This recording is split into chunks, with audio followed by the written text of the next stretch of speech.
In ancient Israel, King David, the beloved ruler, the poet-warrior, and the man after God's own heart, was nearing the end of his reign. Though his life had been filled with victories and divine favor, David sensed that his time as king was drawing to a close. As he looked back on his legacy and forward to Israel's future, he faced one final crucial decision: who would succeed him? Among his many sons, one stood apart: Solomon, the son born to him and Bathsheba. Guided by love for Solomon and faith in God's purpose, David made the momentous choice to anoint him as the next king.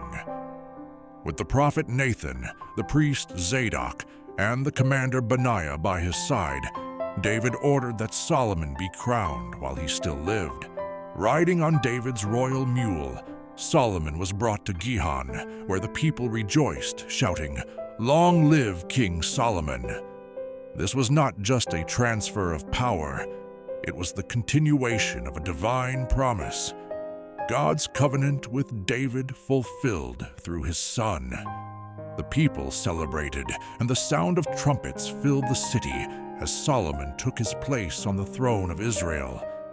In the early days of his reign, King Solomon traveled to Gibeon, where the tabernacle of the Lord stood. There, he offered 1,000 sacrifices upon the altar, seeking God's guidance to rule wisely.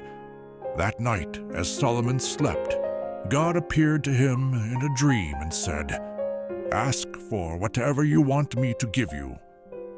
Humbled, Solomon replied, "Lord my God, you have made your servant king in place of my father David, but I am only a child and do not know how to carry out my duties.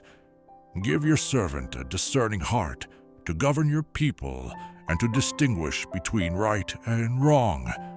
Pleased by this request, God said, "Since you have asked for wisdom and not wealth or revenge, I will give you a wise and discerning heart, greater than any before or after you.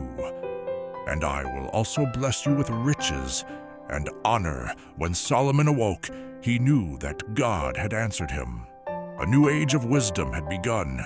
News of Solomon's wisdom soon spread through the land. People came from distant nations to hear his judgments and marvel at his understanding. One day, 2 women came before him, each claiming to be the mother of the same baby.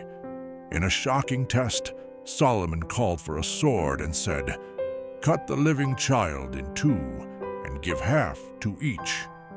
One woman cried out, "Please, my lord, give her the baby. Do not kill him." The other said, "Neither of us shall have him." Cut him in 2, Solomon immediately knew who the true mother was. "Give the baby to the first woman," he declared. "Do not kill him. She is his mother." The people were astonished. God's wisdom was truly in their king. After establishing peace throughout the kingdom, Solomon turned to his greatest work, the building of a temple for the Lord in Jerusalem. He allied with Hiram, king of Tyre, who supplied cedar wood and master craftsmen. The work was immense. Stones were quarried and shaped, gold and bronze were fashioned, and intricate carvings adorned every wall.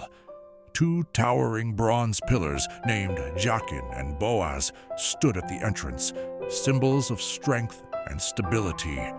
Inside, the Holy of Holies held the Ark of the Covenant, the throne of God on earth. Every surface gleamed with gold, and the air shimmered with the scent of cedar. After 7 years of labor, the temple was complete. Solomon dedicated it with sacrifices and prayer, saying, "Will God indeed dwell on earth? Heaven cannot contain you, yet you have chosen to make your name dwell here." The glory of the Lord filled the temple, and Israel rejoiced. Far away, in the land of Sheba, reigned a queen of great beauty and intellect. Hearing of Solomon's wisdom, she resolved to see it for herself. With a caravan bearing gold, spices, and precious stones, she journeyed to Jerusalem. There, she was welcomed with royal honor. The queen tested Solomon with difficult questions, and he answered every one with clarity and insight. She saw his palace, his servants, his temple, and the harmony of his people, and her heart was overwhelmed. She said, "The report I heard in my land was true, yet I did not believe it until I saw it with my own eyes. Indeed, the half was not told me.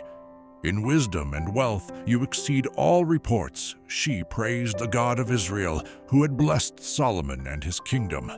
Before departing, Solomon presented her with gifts as magnificent as those she had brought, sealing a bond of friendship between their realms.